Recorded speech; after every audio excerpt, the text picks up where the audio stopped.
Hi, I'm Ryan Davis. And I'm Kiernan Schmidt. And this is Out of Office, a travel podcast. This seat like, taken. That's like spooky. For those who are listening and wondering why Ryan did that.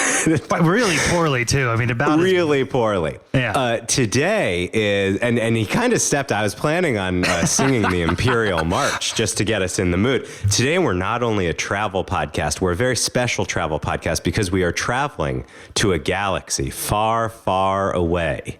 And Ryan was trying to evoke the distinctive breathing of the primary villain of the Star Wars franchise, which is, of course, Darth Vader. Well, I'd read that James Earl Jones was retiring. I thought maybe I'd throw my hat in the ring, you know, as the replacement. They're probably just going to replace it with AI or something, though, right? It'd be hard for Darth Vader to throw his helmet into the ring. You got to take the whole thing off, and then you got the bare, burned skin. What? Spoiler alert. Do you know when it originally came out, the original New Hope Star Wars, people didn't know, is Darth Vader a person? Is it a robot? Is it an alien? You know, I think we take for granted today, people know there's a human inside that. Who shot first in the cantina? Are we going to get to the bottom of that today? I think true believers like myself know that even though it makes him a bit ruthless, Han shot first, of course. Is there anybody like cooler and more of a movie star than Harrison Ford in those days? I mean, the guy is incredible. I mean, to be Indiana Jones and Han Solo is that's an unbelievable track. But why are we a Star Wars podcast today? Because today we are talking to one of podcasting's greatest luminaries, the host of my favorite Star Wars podcast, Rebel Force Radio, the host Jimmy Mack. There's two hosts of it, so he's the co-host of it, and it's one of my favorite podcasts, and we're going to be talking about Star Wars travel. Specifically, once Disney bought out the Star Wars franchise, it's now opened these two Star Wars parks in California and in Florida called Galaxy's Edge, and just last year launched a very controversial, Ryan, you'd like this, immersive experience where guests feel that they are entering a Starcruiser and spending 2 days locked in this hotel in Florida. I have read quite a bit about this. It's supposed to be a real accomplishment in the immersive world. So I'm not like I'm more of a Trekkie than a Star Wars guy, but I am super excited to visit this park one day. Yeah, and to learn about it today. You can have respect for Trek and Wars together. You know, I happen to think that the Wars are a bit stronger. They appeal to my taste a bit more. But and, you know, last time I checked, there's no big Star Trek park out there. But Disney has poured many millions of dollars into trying to make the franchise translate into the real world. So no one knows it better than Jimmy Mack. Jimmy's been to Galaxy's Edge, and he is a student of Starcruiser, and especially can tell us how the fan base is perceiving it. So can't wait for that conversation. And just to flag, a quick Google, there in China, there is a Star Trek themed park that is opening at some point in the future that Paramount is going to make happen. So not yet, but one day. Sure. And also with the travel restrictions and the no COVID policy, you'll probably be able to visit Star Trek in about 2050. Which is actually when Star Trek takes place, so that'd be appropriate. Whereas Star Wars, you can visit today. If you got Disney Plus, you can stream new content today. I mean, Star Wars is where it's at. Yes, no, Star Wars is happening. It's happening right now, and I'm excited for the interview today and to learn more about these two massive parks. And Ryan, you're just your personal relationship to Star Wars. You've seen all the Star Wars? Oh no, I've seen the trilogy, the original trilogy, and then I saw the one that focused on this character Jar Jar Binks, and then that was sort of where I had to stop. So you haven't seen the latest Star Wars? I've not seen any of the latest Star Wars. No. Wow. Well, some would say you're lucky for that, but there's some good stuff in there. I actually think J.J. Abrams, you'd really like that one. The Force Awakens. I hear that there is a new series coming out from the showrunner of another show I really liked. Andor. Is it called Andor? Is that the one I'm thinking Andor of? just launched this past week when this airs 2 weeks ago. It's supposed to be very classy. So I would very give that classy, a try. very interesting. People are saying it's the least Star Wars of the Star Wars, but I'm saying if you want to watch a Star Wars, you should want it to be Star Wars. Yeah, but you want to explore the universe a bit, maybe. I think there's room for a lot of different Star Wars characters and takes. And what's fun is even if you're Diego a casual, Luna. Diego Luna, of course, he's the star.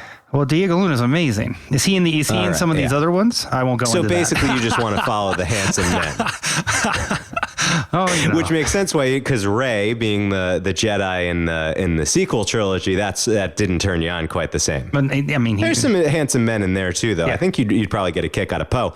Anyway, to your point about Andor too, Jimmy Mack and Jason Swank, the hosts of Rebel Force Radio, they actually do an after show for every single episode of these new series that come out. So if you're interested in some Andor critique, you can head on over to Rebel Force Radio, and I'm sure we'll talk about Andor a little bit. Yeah, definitely. I want to hear more. Well, before we jump into the interview, Ryan, I know you're very passionate about calling out the fans who have taken the time, and we appreciate it for leaving comments, particularly on Apple Podcasts, but any podcast platform. I want to give a shout out to P Breezy 2, not P Breezy 1, but P Breezy 2, who said gave us 5 stars on iTunes, like all our best fans, and said that their wanderlust has been activated and that the pod has fantastic episodes covering topics and destinations, strategies to travel, and encouraging local tourism in between those real life adventures. Couldn't have written that better myself. So thank you, P Breezy 2, and keep those 5-star reviews coming. P Breezy 2 gets it. And we thank you for taking the time to let us know. And we hope others are having the same experience. Absolutely. He or she is right. We do like to promote both faraway places and local tourism. Today, we're certainly looking to the stars. A galaxy so I think it's time. Far, far away. A galaxy far, far away. So Ryan, I think it's time for us to take off. Tell the cabin crew. Flight attendants, prepare for takeoff, please. All right, I'm joined today by Jimmy Mack, one of the hosts of the podcast Rebel Force Radio, which is the world's biggest Star Wars podcast, and I am a big fan, so I'm very biased in this. We'll say the best Star Wars podcast in the galaxy. And Jimmy, I don't want to start off with too much of a plug shill here, but I'm a Patreon member of RFR. And every show you guys put out, and you put out just an enormous amount of content, is a must listen for Star Wars fans. Oh, thank you. That's really nice of you to say. I really appreciate that. And we're just happy to have you on board, It's a real fun community over there. And it's Star Wars fans who love Star Wars. They don't, and without sugarcoating it too, which is what I like, Yeah. You can be very passionate about something, but still have something a little critical to say about it. And I think people do that a little bit over at Rebel Force Radio on Patreon. So just, honest fans having honest conversations. Well, and especially, I feel like Star Wars has expanded so much with all the new shows and new animated series, we don't have any dates for new movies, but presumably sometime in the future, new movies that, inevitably you're not going to love something, but RFR, it's basically just enjoy Star Wars. If you should want Star Wars to succeed, and if you don't like anything, that's fine. There's going to be plenty of other content for you to take in. Mm-hmm. Yeah, I encourage people to let it roll off of you, because we've seen, let's just say, mixed reactions to a lot of Star Wars releases. Some people are on one end of the spectrum where they love it and they think it's the greatest thing ever. Like, take this new series, Andor, for example. Yeah. Right out of the gate, people are claiming, this is the Star Wars I've always waited for.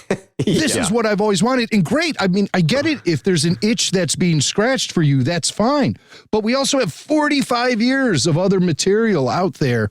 And so I think you just want to take it all with a grain of salt and watch it and be honest with yourself about how it appeals to you and where you think it fits into the 45 years of Star Wars. And just roll with it, because if it's not something that scratches that itch for you, there's going to be something else coming up right on the horizon. So just be patient and let other fans enjoy it if they want to, and let other fans be critical of it if they want to. I don't see any problem with it. Yeah, I'm judging those Andor people. I think they were all just waiting for their Star Wars brothel in the episode 1. You know, Yeah.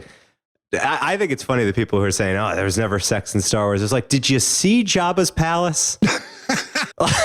That place was sexy, but Very sexy. but I think it's just where they're taking it up a notch with making more personal chemistry between the characters reveal itself in maybe a little bit more of a mature way. And I don't think there's anything really wrong for that. We've seen it happen, Lord knows, with comic books and comic book movies over the last 2 decades.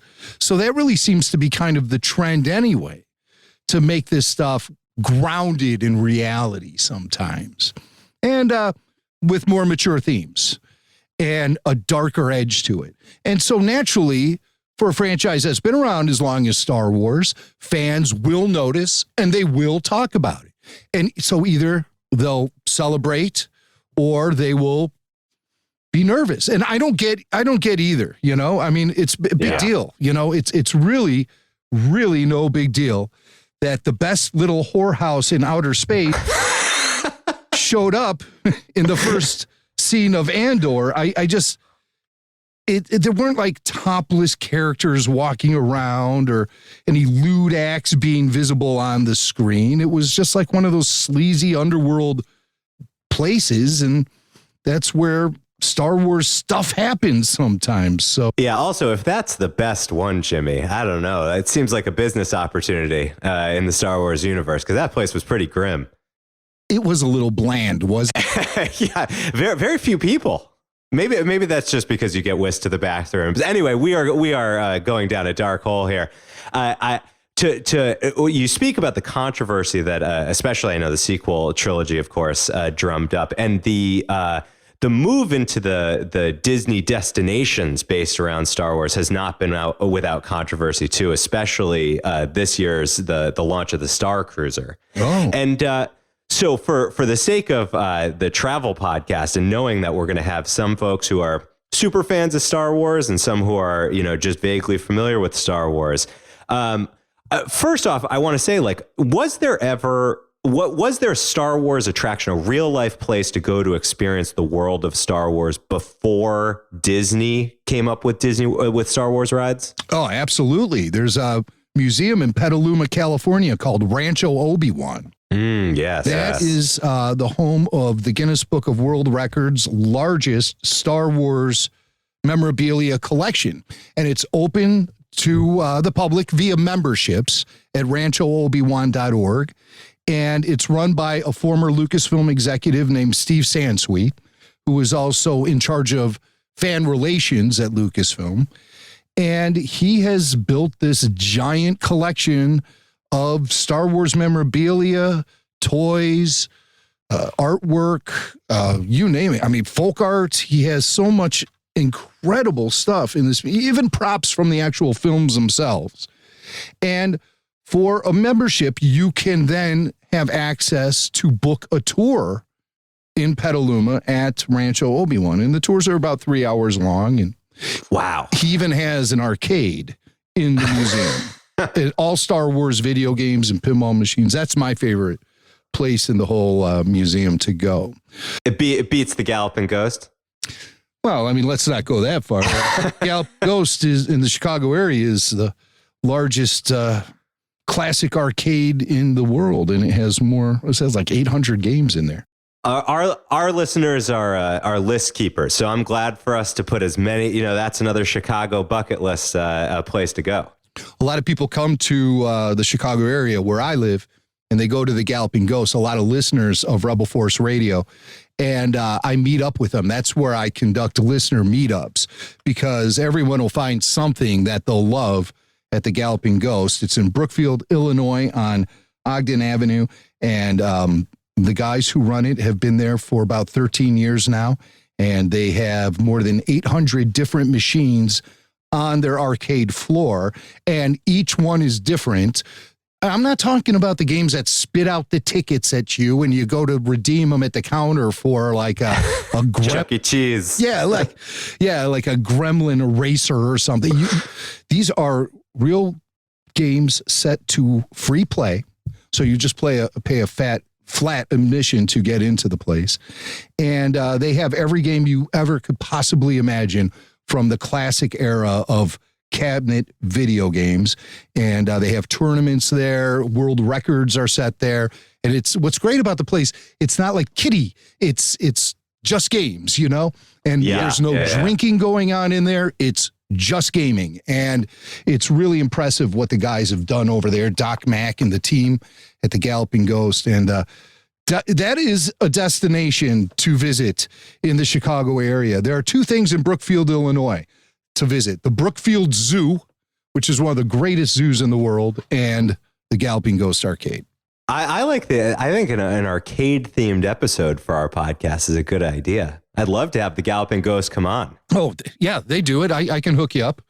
So at Rancho Obi-Wan, assuming those are all just the Star Wars game, the Star Wars, not casino games, the kind of box arcade games. Yeah? It does have, I think he does have a slot machine. He has a pachinko. Does he have that Yoda slot machine? You know, I'm going to have to look at my photos because naturally I'm attracted to the games. I'm not much of a gambling kind of guy, but he's got some pachinko machines, and I think there is a slot machine up there. Can't be 100% sure, but it's classic video games, pinball machines, episode 1, going all the way back even to the original Atari Star Wars arcade machine. It's just great. Because I remember one time on RFR, you guys dug up the recordings of the Yoda casino machine. Oh, yeah. And I think it was just a crank. What do they call those with the cherries? It was a slot machine around. Yeah, it was a classic slot machine. Just Yoda would talk to you. Right. Yeah, that was. That's true. We did get some outtakes from the sessions that were voiced by Billy D. Williams as Lando Calrissian, and and not Frank Oz as Yoda, but Tom Kane, who played Yoda in Star Wars animation for years and years. And those are very interesting recordings. You can hear them at Rebel Force Radio on YouTube, and they have some fun with the characters. Yeah. Those are a lot of fun. So Rancho Obi-Wan, that's a great place to spotlight. And as you say, you could visit for 3-hour tours. They did amazing work during the pandemic just to keep the place alive. And it's a real, it's a treasure trove for the future fans because so many of these goods and toys would be lost to the future if they weren't being preserved at this museum. And it sounded like they're teasing that some new collections might be joining together to create kind of the ultimate collection. Yeah, they have some really solid long-term plans, and we'll just have to wait and see. But I do see the museum itself growing, evolving, and becoming much larger than it is now. But right now, it's still pretty big. There's still a lot of stuff to see in there, and definitely worth making the trip to Northern California. It's just about an hour north of San Francisco. So you cross the Golden Gate Bridge, and you just keep cruising the 101 up to Petaluma, and there you are. And it's a great place to visit, too. It's a really nice historical downtown area, very old school, very rural in its nature. A lot of farming goes on out there and stuff. Oh, that's fitting. You put yourself in the Luke Skywalker mindset, right? Oh, maybe a little bit. Moisture farming. Yeah.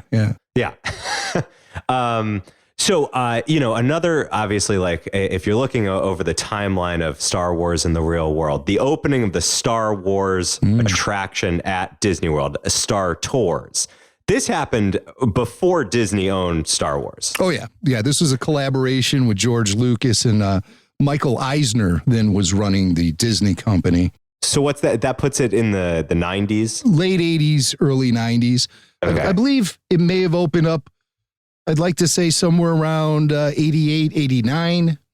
I paid a trip. My very first trip ever to Walt Disney World was probably around 89, and Star Tours had recently opened. So I got to ride it relatively early in its run.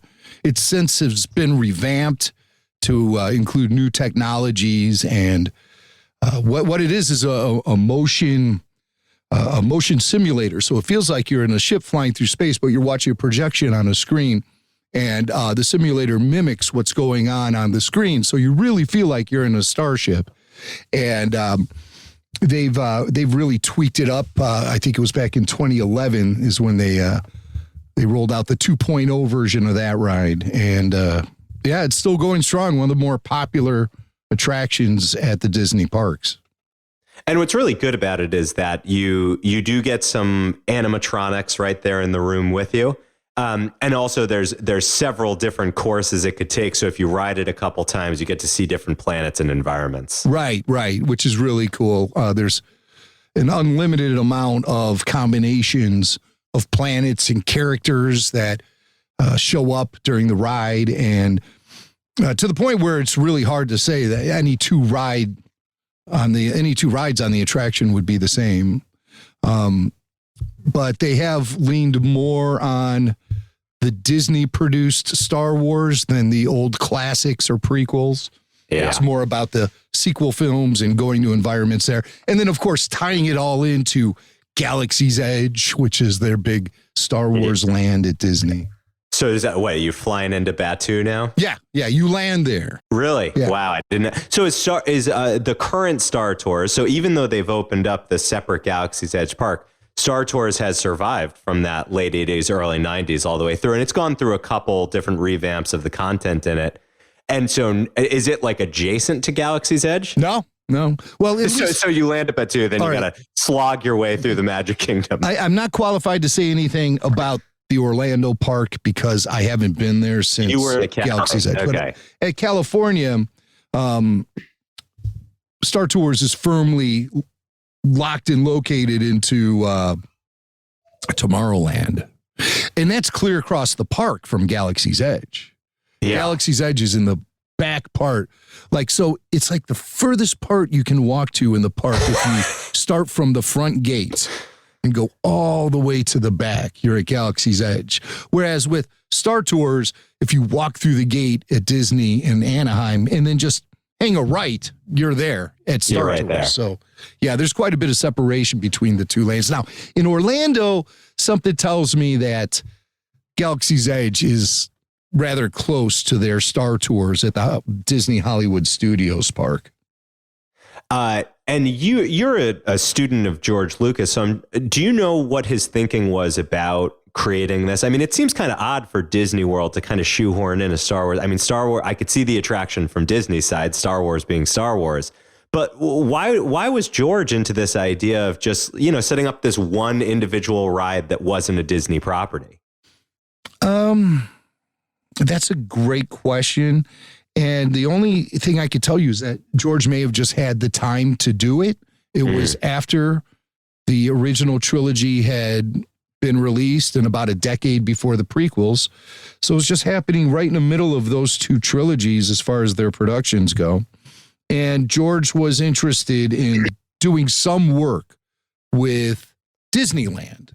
Huh. And the idea came into play where they had this technology, this motion simulation technology that they wanted to do something with. And they were approaching ILM possibly about creating something to go along with this. And then I think George stepped in and said, well, let's just make it Star Wars. Let's just do that. And then the guys at Industrial Light and Magic did their magic, and they created the video that you see inside the flight simulator. Yeah, and when you're talking about the technology, there's a really good show on Disney Plus called Behind the Attraction. There's a really good Star Tours breakdown in there, and they show you the way the ride works is you're basically on a box on top of a ton of hydraulics. And so they've designed the programs to take you through all the different movements. I remember the engineers talk about how, they actually had to conserve certain amounts of energy in order to accomplish some of the crazy things that they wanted the ride to do. So For anyone who's super interested in diving deep on Star Tours, we could link to it in the show notes. Yeah, great, because it's really become one of those classic rides that I know when I take my family to Disney, they always want to hit that one. That's it's always on the list.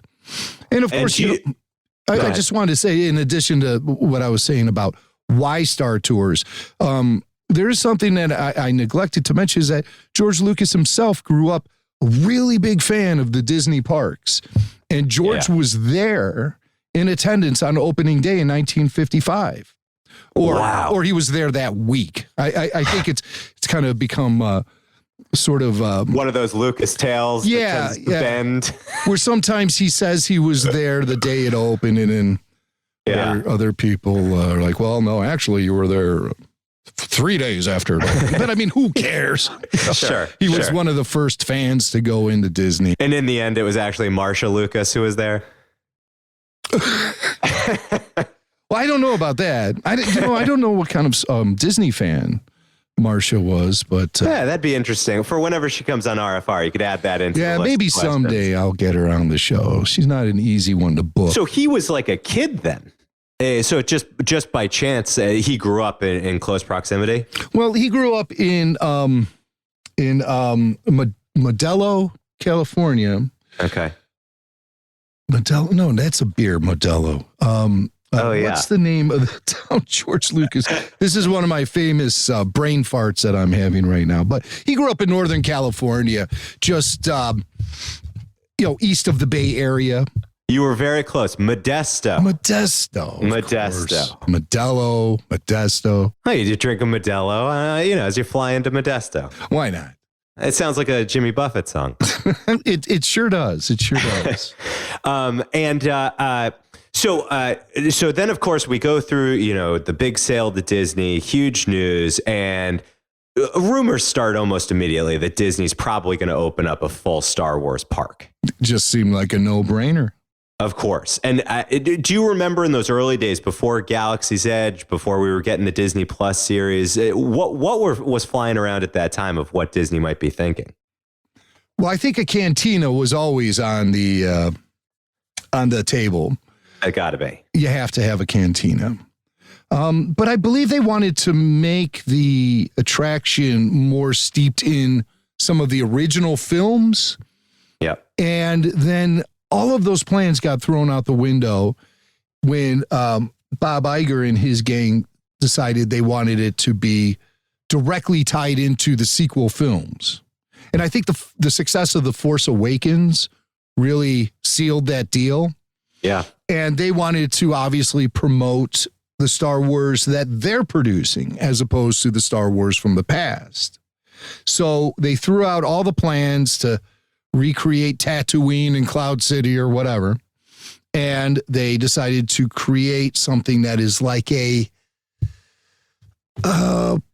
your prototypical Star Wars marketplace that is becoming more and more part of the aesthetic of Star Wars now. You see it. Yeah, these people love a marketplace. Yeah. You can't get... It's all like a Moroccan bazaar. Always. And that's really become something that's part of the Star Wars aesthetic. We saw it in The Mandalorian. We saw it in the sequel films. We saw it in the Book of Boba Fett. So it's hard to escape that. And they created this land, Batuu, with its own kind of place in the Star Wars mythology. But unfortunately, that place in the Star Wars mythology happens in the sequel trilogy, which I think is short-sighted by Disney. I get it. I get what they're trying to do, but fans don't have the connections to characters like Kylo Ren and Rey and whoever else is walking around that park. They don't have that kind of connection like they do with other characters like R2 and 3PO and Darth Vader and characters like that. So I think it's a little lacking in that regard. However, I'm nitpicking. Okay? When you walk that corner and you see the Millennium Falcon park there, yeah, breathtaking. Just magic. It's magic. It is magic, and you're soaking in enough of the Star Wars aesthetic. You don't care if it's prequel era, sequel era, or original trilogy. You don't care. Yeah, I don't. I think you're totally right. And I'm sure that it is magic, and it obviously, like, they've, the Millennium Falcon. I mean, you can't get more quintessentially Star Wars than that. But I think that you're right from a storytelling perspective, that they've locked themselves into only being able to tell those sequel era stories. Mm-hmm. Whereas if you kept it a little looser, you created different parts of the park, you would have just been opening up all those possibilities. Now they're using computer animation to bring Luke back. So they're going to be creating new stories with these classic characters. So where are those going to belong in real life? Exactly. Where do you fit them in?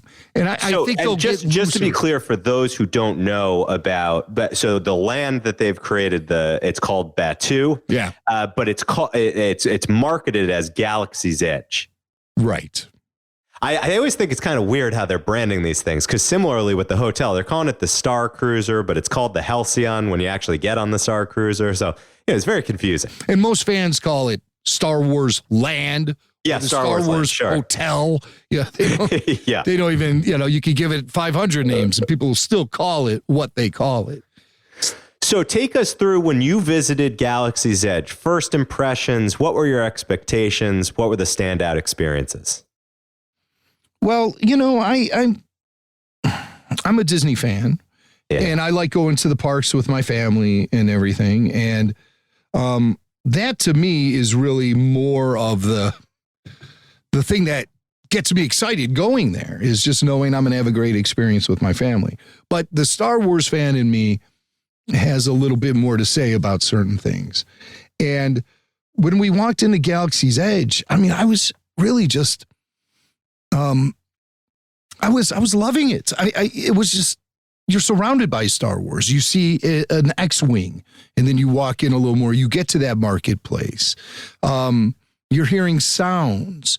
You're seeing little different alcoves here and there that you can just go into and maybe explore a little bit, whether it be a shop or a couple of droids hanging out by a wall or something. It's really great. But the thing, again, and I can't understate this, it's when you come around the side and the Millennium Falcon takes your entire, it just fills in the horizon, and you're walking closer and closer to it, and it just gets more and more real the closer you get to it. And you really feel like, oh my God, I am in Star Wars now. I don't even think they needed a land. All they had to do was park the Millennium Falcon in the middle of Disneyland, and they could have just put it right in front of the Magic Kingdom. Sure. Boom. Right in the moat. I would have been drooling. But I appreciate the ambition in trying to create a fully immersive experience. And is it huge? I mean, we're talking about as if you were genuinely looking at the Millennium Falcon. Oh yeah, it's as if you are Han Solo, walk into your ride. It's as legitimate as it can possibly be. And then you get to go on the ride itself, which is fine. The ride itself didn't have the impact on me that Star Tours does, even though it's a similar experience with the motion simulation and you're watching a video, but it's kind of like a glorified video game that I'm really not sure how you play. Yeah. But everyone really seemed to enjoy it. The new ride, Rise of the Resistance, though, talk about spectacular and breathtaking. I only was able to ride that one once, and it was so much to take in. That's about as immersive as it gets, is going on that ride. Again, you're in these sequel era adventures, but it doesn't matter because it's all so fast and furious, and things are blowing up all around you, and you're here, you're there, you're somewhere else. It all happens just with such a swiftness that it takes your breath away. So I haven't been to the park, and I will put here a little bit of a spoiler alert if you're comfortable with that, which is what is the basic premise of that latest ride? I know, like, there's a very specific story it tells. I guess so. Mostly you remember the explosion. Yeah, it was just the shock and awe of seeing everything, because it's a combination of actual physical effects and props and visuals, and then it goes into that motion simulator thing again, and you find yourself blasting out into space. So you're riding around on this cart, and you're actually seeing these giant life-size AT-ATs, and this is all physical construction.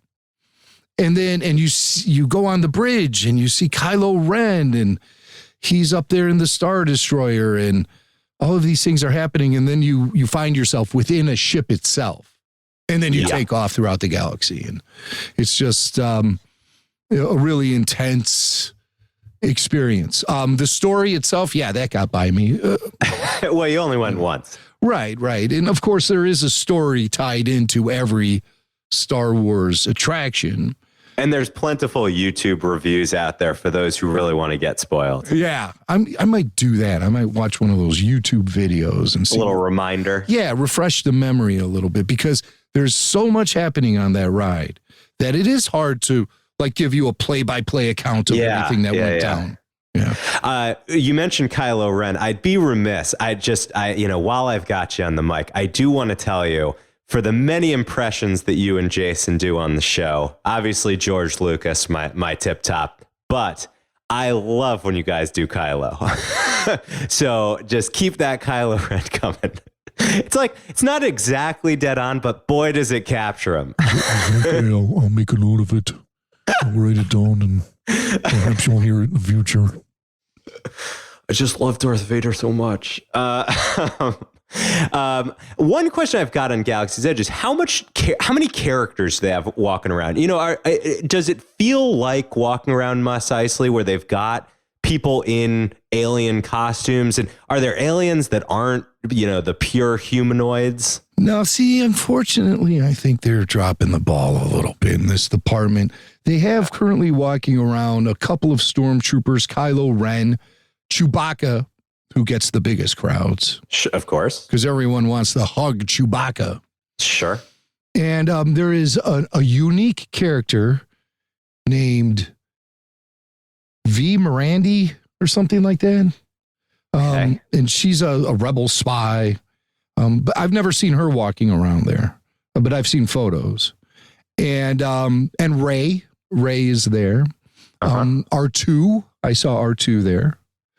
But like you, I would rather see more like random Star Wars aliens walking around. Yeah. Just there, just there hanging out, Greedos and stuff like that. You don't get that. And that to me would really make it much more immersive. No Mon Cal? No. These don't feel like they'd be that hard to pull off. No, I don't know. I think that's a huge mess. I mean, you've never stood in the Orlando sun in August with a giant latex mask on your head. Well, I mean, guys are walking around like Goofy. It can't be that much harder. Right. Of course. I would like to see that. It would add a lot more flavor. And it seems like they do some of it with some like animatronics in some of the shops. True. Yes. When you ride the Rise of the Resistance, that's where you'll see your Mon Calamari guy, your Admiral Akbar type guy. In the cantina, there's a droid DJ, and that kind of adds a cool flavor to it. I do like the cantina a lot. So tell us more what that's like. Is it hard to get in? Can you go with a big party? Do you got to book 2 weeks in advance? Well, the thing is if you want a booth where you can sit and relax, that you need to take action on in advance for sure. Yeah. But we didn't have any of that. We made reservations on the app while we were in the park. Huh. And usually it was no more than a 30-minute wait. And so we were just walking around Galaxy's Edge anyway. And so we would make the reservation and then walk off to one of the gift shops or something and look at things for a few minutes. And then the app would start buzzing and we'd go into the cantina and then we'd start buzzing. But it was a lot of fun. But it's standing room in there, room. And you get a place at the bar. There are no bar stools. And there are some tall tables there without bar stools. And a few booths, not many, but a few. And those are lining the walls. And the people who are sitting in the booths are people who made reservations months in advance. Is the bartender an alien? No, it's just. I mean, this is inexplicable to me. I know. I seriously, like, I'm a huge part of the draw of Star Wars to me is the creatures. I love the creatures from that first Mos Eisley cantina on. I think that's like the main reason to go to a cantina is to look around and go, who are these freaks? I do agree. I'd like to see more of the aliens, but keep in mind in the original Star Wars, the cantina bartender was a human. So I think they're keeping it accurate. Yeah, but he was surrounded by, butt faces and all sorts of. I like the little bat boy. We don't serve their kind. Very good.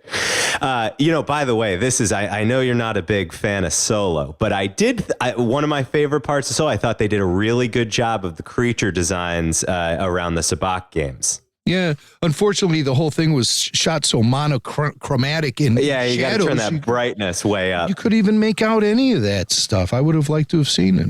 I do a lot of the pause and take it in, and I really think those creature designs, I might even say those are the best creature designs we've seen since the originals. Okay. So that's something for you to go back and chew on. I've seen photos. And again, by the way, there's some sexy scenes going on in those dark corners as well, just for those who think that Andor invented that. Well, I'll tell you what. They had cool names, too, those aliens. One was named Therm Scissor Punch. I thought that was a good name. Don't look that up on Urban Dictionary, though. Oh, no. No. Really? That's not what you think. Scissor Punch? It just sounds like something that must be nefarious. Okay. Which one is that? Do you remember? Yeah, he was sort of kind of like a bug that had lobster claws. Sure. He was kind of like a lobster, actually. Maybe more I than do a love bug. when they just take like a straight, just make it a giant insect. Like, we're not even going to put a spin on it. It doesn't have to be furry. Just make it a giant grasshopper. Yeah. Like, was it Dr. Thorax in Mando? It was just like a giant ant, just a big ant. Yeah, but see, I thought that was Thorax. I thought that was an in joke because the director of that episode, his last name's Peyton. I can't remember his first name, but he directed the Ant-Man movie. Oh, that's a good one. So I thought maybe that was just like a little inside joke. Yeah.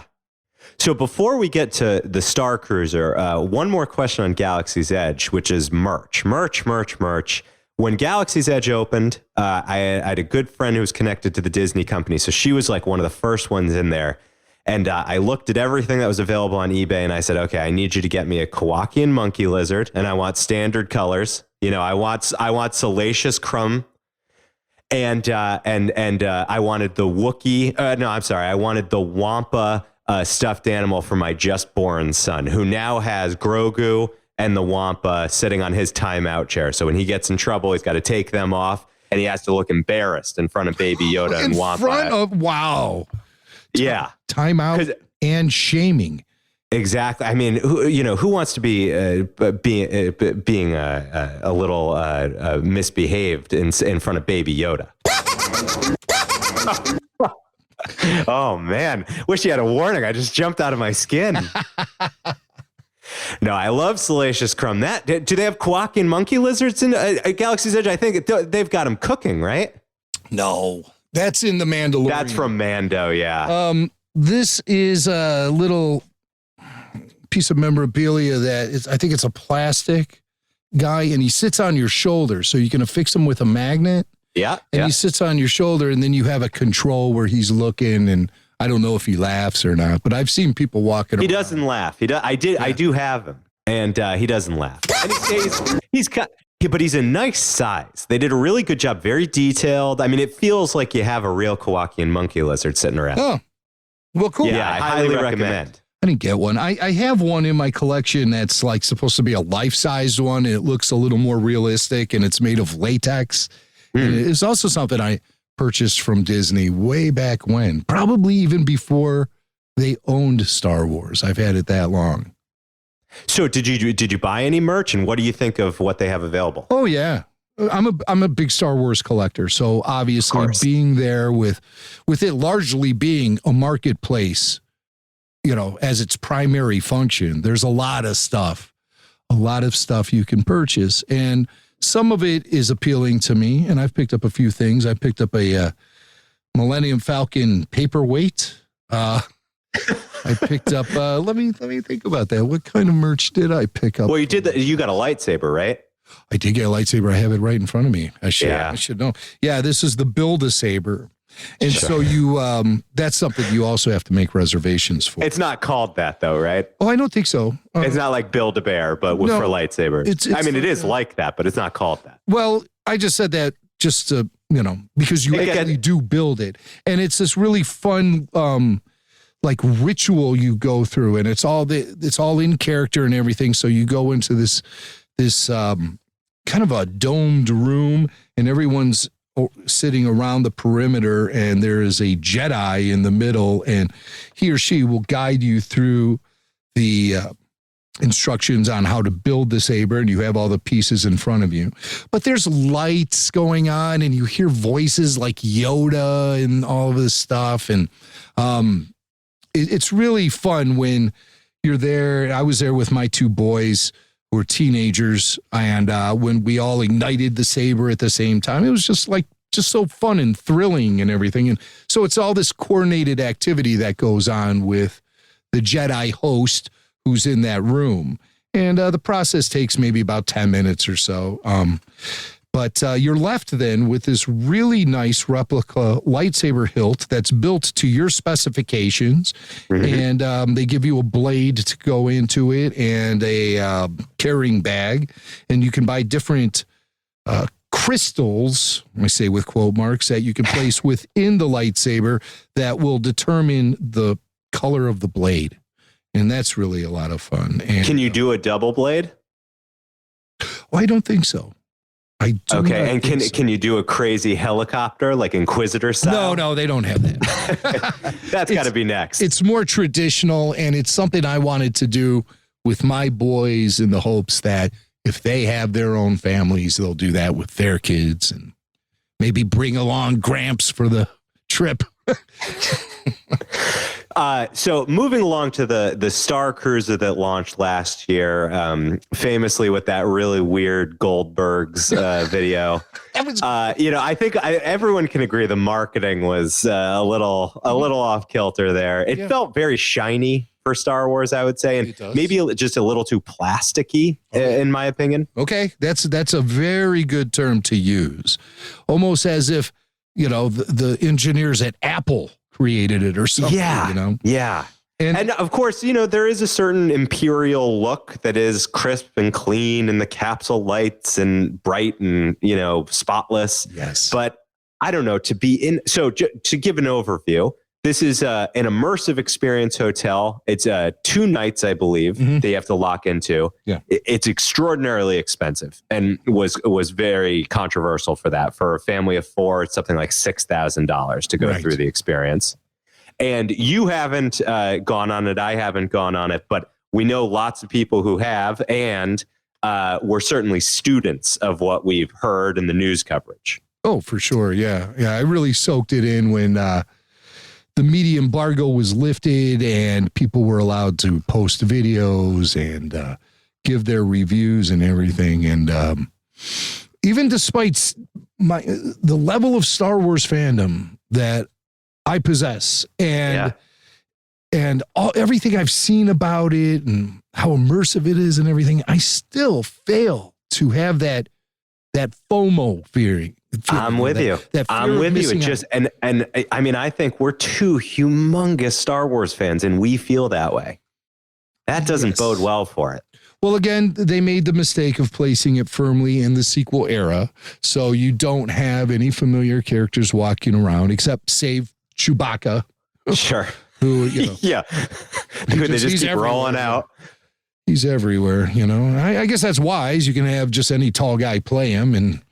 Oh, but Jimmy, do you mean that you weren't compelled by the fact that this is the starship where Leia and Han went on their honeymoon? Not at all.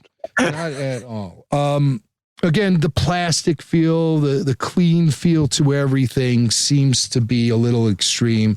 And the rooms don't look very comfortable or inviting. Yeah. And when I vacation, I like to just, I like to take in the local flavors and relax. And I want to be like near a beach or a pool or something. None of this is available. The lack of a swimming pool blows me away.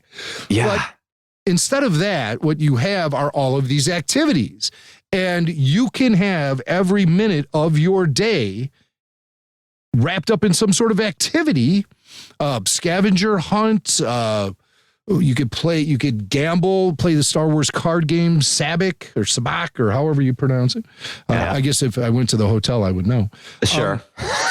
And there's a lot of interactive things happening on board the ship, lightsaber training, all sort of games and meals and entertainment. You have a dinner theater type situation. I'm telling you, the dinner theater part, I think, is what makes my skin crawl. Like the idea of watching basically a stage show of Rey and Kylo, I think, is the kind of ultimate moment at the end. Yes. I don't know. I think that I just feel like I'd be uncomfortable watching it. It's a little cringy from the videos I've seen. Yeah. Where they have these two performers, one's a Twi'lek, one's a Rodian, and they're performing the Star Wars equivalent of Lounge Lizard songs. Yeah. And she's prancing around the dining area, and it feels a little bit too much for me. And you're going to do that and not put Max Rebo up there? I mean, that's the stuff. I mean, again, like a lot. I'm questioning a lot of the creative choices there. You have to. No, Max particularly Rebo. Because, we don't know how long these different alien species live. I mean, we know Yoda is hundreds and hundreds of years, so you could put a Max Rebo up there. Well, like I said, they have Chewbacca running around all over the place. And it's not too absurd to have these characters in this era of the timeline because it's, like 20 or 30 years after Return of the Jedi. So they'd still be around. Everybody would still be there, including Luke, Han, Lando, Leia.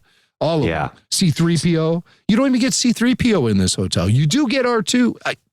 I don't even think you get R2 in this hotel. But here's the thing. So all of these things, I know I would enjoy myself if I went there. But the sticking point is the price of admission. It's $6,000 for a family of 4.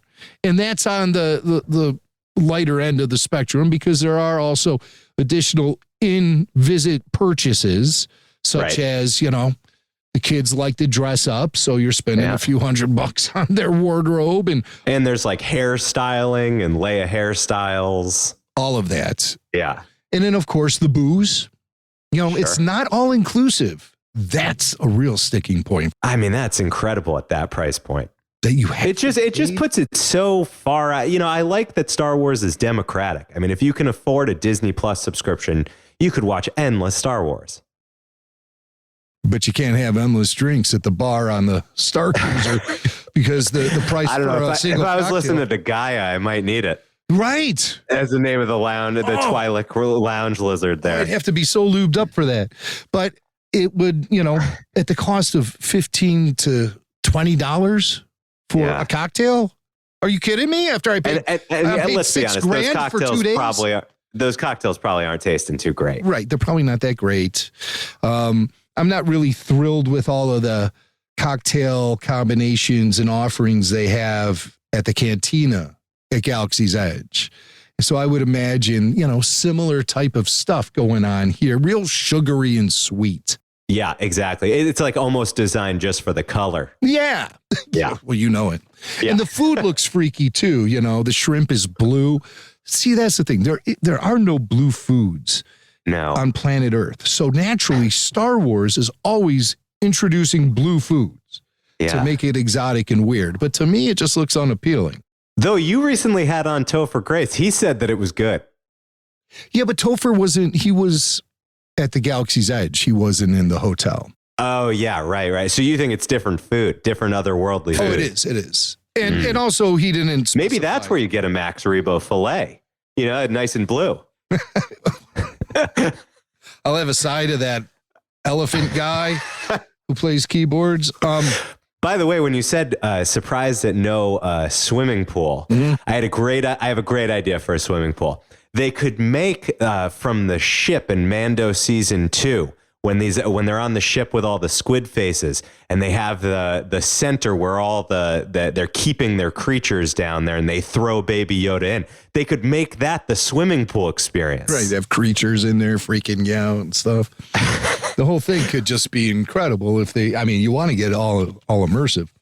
Well, this begs my question, which is, where I want to end is if you and I were lucky enough to be welcomed in by the Disney organization and they said, you two are in charge of the Imagineering for the next Star Wars experience. What places within the Star Wars galaxy would you like to see be the next Star Wars land, the next Batuu, the next ride? Okay. Obviously, being an original trilogy fan, a kid from the 70s, I have a huge love for the original trilogy. Yep. And I think that's something that Star Wars fans have always considered. What would it be like to have a Star Wars amusement park? And I think most fans would agree that you would have different areas of the park to represent different moments from the Star Wars trilogies. You could have a Tatooine part of the park, which would encompass all things from 2 trilogies, the prequels and the original trilogy. You could have all that stuff in there. It'd be interesting. A snow planet, obviously, would be one of the top things. Now, the effectiveness of doing something like that in a place like California or Florida is a little shaky. But, what a crazy feat of engineering that they could pull off if they could actually make you feel like you're on a frozen planet on one of those 2 coastal cities, So I would like to see just more authentic representation of things we've seen in all the films and not just pigeonhole yourself into this one plastic era of Star Wars, which is the sequel trilogy. Now, if you're a big sequel fan, I don't mean to crap on it. I like the sequels too, but I just think that you're leaving so much of the non-brainer stuff off the table. Who are we trying to impress here with this? Right. That's my question. Who are we trying to impress? I think we're trying to impress the executives at Disney and not the actual Star Wars fan base that will provide them with millions and millions of dollars. That doesn't make any sense. So when they do stuff like that, I feel like, well, they're not listening to the fans. They don't care what the fans want. And then I think, well, they don't care about the fans. So that leaves a bad taste in my mouth, and I don't want that. I would definitely try to find a way to incorporate as many elements of Star Wars as you possibly can. I would jettison this idea of, well, this park is for you to create your own Star Wars in. Well, that's not what I want, okay? I can do that at home and save $6,000. I just would like to get the same feeling I get when I walk into Disney California Adventure and I go to the Cars Land. Yeah, right. And this is an animated movie where I feel like I am there, when I walk into that Cars Land, I just can't believe how accurate and authentic it feels when you think about the Cars movie. And I just wish that sort of attention was placed into the Star Wars offerings at Disney. Well, I would definitely say that having more creatures around would help that a ton. That would help. Now, I want to pitch you a couple of mine that I would just, in my blue skying, this is what I would love to do. All right. One, I think that, and this is sequel era. You ready? I'm ready. This is going to be great. Throw it at me. I think that there should be a ride where you're doing what Poe's doing right at the beginning of Rise of Skywalker, where you're doing that light speed hopping. Oh.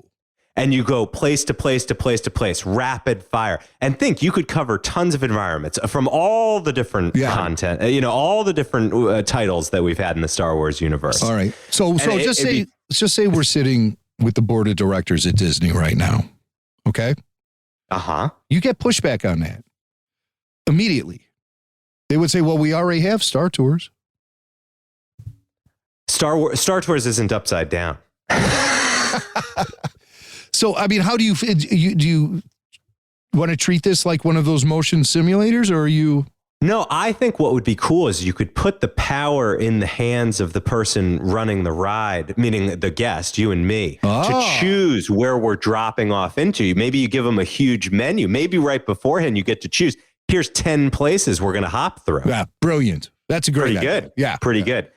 And then there's one more. Now, I got to say, Return of the Jedi has always been just, I don't know, it gets me in the feels. I don't care if they're teddy bears. I love it. There's something about Jabba's palace that just, I mean, it sparks my imagination. I think if you're going to do an immersive experience like the Starcruiser, I'd rather you do it in Jabba's palace. I'd like to be able to just walk around and explore, see those monks walking around, go down in the Rancor pit. Wow. This is what I'm about. I love that. I love it. And then I'll turn it up even one more. If you want to create a space like a Batu, like a totally new environment that I don't know, I just need to know what Nal Hutta, the home world of the Hutts, looks like, because I can't imagine more than 3 of those things in on a planet. Just to have a hut in the Star Wars land. Yeah, it's a must. It's a must. It really is. Especially now. And again, you want to put it in the Disney era? I like the twins. I like the twins from Boba Fett. Maybe the highlight from Boba Fett for me. Just the weird, incestuous. I'm all about it. I like it a lot. You know, there is, and the Galaxy's Edge as it stands now would lend itself as a perfect environment for people to walk around with those huts up on the platform and march them through there once or twice a day. It could be a parade. Totally. And you get tons of cast members under there. I listen, Jimmy, I'd love to have you back on just to keep blue skying. Sure. Yeah. You just tell me when. We'll do it for sure. There is an idea that my co-host Jason Swank came up with regarding the Star Wars Hotel, the Galactic Starcruiser. He thought it would be interesting if each floor of the hotel represented a world from Star Wars. Oh, yeah. It's like a mini version of what you described. Essentially, yeah. And I thought that would be a good idea. And I think it would be a great idea if they could find a way somehow to lower the costs of the hotel. I think the cost is primarily based on what they perceive to be demand for the rooms. And I think they should make it more accessible to 99% of the world and not charge $6,000 for a family of 4 to be there for 20 or for 40 straight hours. It's not even 2 full days. And then in the second day, they ship you off to Disneyland to Disney World to go to Galaxy's Edge for like 4 or 5 hours. Right. So which you could have done on a much cheaper ticket. So by the end of the experience, you're paying $6,000 to spend about 35 hours in this funky plastic kind of Star Wars hotel. Yeah. And well, I know if I did it, I would love it, but I have to be practical about this. Yeah, I'm like you. I think if you go in and if you take the sort of like, I'm going to summer camp mentality, if you just buy in, and I think you and I, we're both guys who would buy in if we were there. I would buy in, yes. But ultimately, for me, what pains me is just so many resources, so much money poured into this thing. And I don't know. I think what you and I just spitballed, that would get me down to Florida faster. I'm telling you. But I don't want to end on a sour note. I'm glad to hear how much you love Galaxy's Edge and the rides, and especially the Millennium Falcon experience. Yes. Mm-hmm. Yeah, I think it's great. And I recommend it to all Star Wars fans. So let's just hope that as Disney takes Star Wars forward, that we see a job offer to you and me to come down and work for the organization. Yeah, how about that? I think that we would be model employees. Absolutely. Yeah. I think I'm surely we would dress in our imperial finest each day. Of course we would. Though I like that mall cop uniform from Andor. That is really sharp. Those hats, very sharp. Oh my God, I think it's so funny. People are calling those guys mall cops. It's perfect. It's perfect. I think that's really great. Well, Jimmy Mack, thank you so much for coming on Out of Office. Again, such a fan, Rebel Force Radio. If you like Star Wars, if you like the chat we had on there today, just an endless archive, and become a Patreon member for as cheap as $1. You can get tons of extra bonus material. well worth it. You've given me the gift of endless hours of entertainment, and I'll keep listening. Well, thank you. And you know what? This is pretty damn entertaining too. So thank you for that. Well, thanks very much. And if I ever get up to what's your highest tier of Patreon? VIP. VIP. If I ever get up to that VIP tier, I got 2 little kids. I save it up for college right now. But if I get up to that VIP tier, I'm going to ask to come on Q&A. Okay. I'll be ready for you. All right. And with that, it's time for the last stop. Ladies and gentlemen, this is the last stop on this train. Everyone, please leave the train. Well, Ryan, we are here in the last stop. I want to say, of course, thank you to Rebel Force Radio's Jimmy Mack. We got a great chat through Star Wars in real life and traveling for Star Wars. And I really liked some of his ideas for how Star Wars could be translated in the Disney parks in the future. Yeah, and no, even though I'm not a big Star Wars fan, I am really interested, despite the controversy, in going to these, going to visit this park, especially staying in that crazy hotel. I think I would have a good time. I don't know, though. I feel like we'd have to be comped as podcasters. I'm not ready to spend $6,000 for a cabin. Well, I was assuming that you were bringing me as sort of as your plus one. $6,000. Wow. I mean, it's steep. It's steep. Yeah. But Ryan, we are here in the last stop. We don't need a lot of flash and bang and big dollar bucks here in the last stop. This is more of a place for meditation. It's a place where we come together as a community because you and I each share a piece of ourselves. And that's because this is the final segment of the show. That's why it's called the last stop. That's why it's called the last stop. It's my favorite segment. It's your favorite segment. It's popularly known as the people segment. And that's because you and I each share one thing that, could be anything. Could be a story, could be an article we read, could be a memory, could be a piece of gear, as long as it inspires the spirit of wanderlust within us, even during the workday week. Now, Ryan, you've been out on the road, so I have to think that you are bursting with last stop. So did you prepare one this week? Yeah, there's a really interesting article in the Financial Times this week about everything that airlines are doing to make the first class food experience better. Now, I don't get to fly first class very often, unfortunately. But first class That's because you're always in the private planes. First class is apparently one of the largest drivers of revenue for these airlines. So, obviously they sell a lot more economy tickets, but they really make their money from that first class. So how do they attract folks? A lot of crazy things in there. Emirates Airlines, they're trying to do unlimited caviar and all sorts of things like that. But buried inside this sort of absurd article, which we'll link to in the show notes, is something really interesting. I'll read this quote from the article. From a purely scientific perspective, the creation of decent airplane meals is an elusive goal. At 35,000 feet, the human tongue goes partially numb, causing you to lose about 1/3 of your taste buds. The microclimate of an airplane is drier than most deserts, which has an effect on the nose, roughly the equivalent of stuffing one nostril with toilet paper. Even the sound of the engine changes the way food tastes. Exposure to the background noises of an airplane dulls your sensitivity to salty and sugary flavors, which I just thought was fascinating. Like I always thought, like, why does everything taste like cardboard on an airplane? And maybe it's not really the fault of the food. It's the fact that you're 35,000 feet in the air and you're in this dry climate and there's this weird jet engine outside your ear. But I'd never even considered that. I think it's probably tied too. Have you ever noticed how much more you cry at movies on a plane? That's true. Maybe it's because your tear ducts are so dry that these movies pull them out. Oh my gosh, I watched that Beatles movie. Like, what if the Beatles never existed and one guy remembered? It's called Yesterday. Yeah. Terrible movie. A blast. Was it terrible? Oh. It's not terrible, but it's just, it's not very good. But it was one other thing I think is funny is that some of these airlines, now to make the food better, are building these kitchens on the ground that are pressurized like you're in an aircraft, so they can actually taste the food as if they were flying. So that's amazing. There's a lot of work being done to make the food better, at least in first class. Everybody in the back, you're going to get your gross wet sandwich no matter what. So yeah, that I thought was very interesting.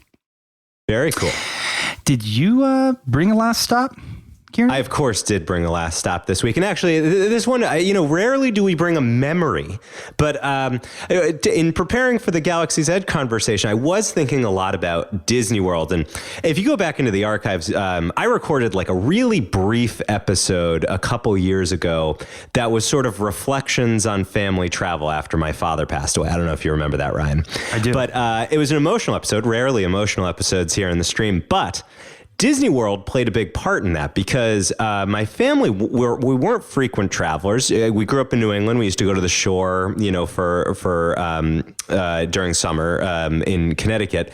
But really the only trips we took as a family is that once every 4 or 5 years, the family would scrape it together to take a road trip to Disney World. And we drive from Wallingford, Connecticut down to Disney. And it's like hard for me to overstate how big of an influence those trips had on me as a kid. And I now look back, I'm like, man, I was really yearning to travel. And I remember I would read endless guides on Disney World and I'd like plan out exactly what rides I wanted to hit, what characters I wanted to see. And I'd read all the, how the Imagineers were designing these new rides and I'd dream about them. And right when we got back, I'd start planning, even though 4 or 5 years into the future. So they'd build up in my mind. And, first it makes me appreciative of today, just like how lucky you and I and we are to be able to travel more broadly. But also it makes me really happy that Disney continues to be around, because I do think that it is like a great family place to be. It's easy to poke fun at folks and the Disneyfication of things. But ultimately, I think it is a force for good, and it exposes people to cool stories. And, you go to Epcot Center and you see what the future looked like in the 1950s. Like it hasn't changed quite that much. And you get to go into Star Wars, and it's just, it expands your imagination. So anyway, consider this my tribute to those Disney World vacations. It was just a really thrilling, and I'm happy to say the Schmitz are planning to go back, a big family, all the 8 cousins, my kids, and my brothers down to Disney World, I think probably in about a year and a half. Oh, I totally agree with you, Kiernan. My friend Jordan is actually at Disney World right now with his daughter Sophia, who is 9, and it's been so fun. He's been sending pictures to the group chat of how much fun she's having, and just remembering how magical that is. So, thank you for sharing. And what are we talking about next week? Next week, we are going to take a return trip, Ryan, to one of your great episodes in Medellin, Colombia. Yeah, I'm so excited to go back and let folks hear this episode again, because the week after that, we're bringing you a brand new episode on Bogota, Colombia. So looking forward to talking about put you in the Colombian mood. Exactly. Well, until then, I'm Ryan Davis. And I'm Kiernan Schmidt. And this is Out of Office, a Star Travel podcast. This seat taken. Can't believe you said Star Travel and not Star Wars. This isn't a Star Trek podcast.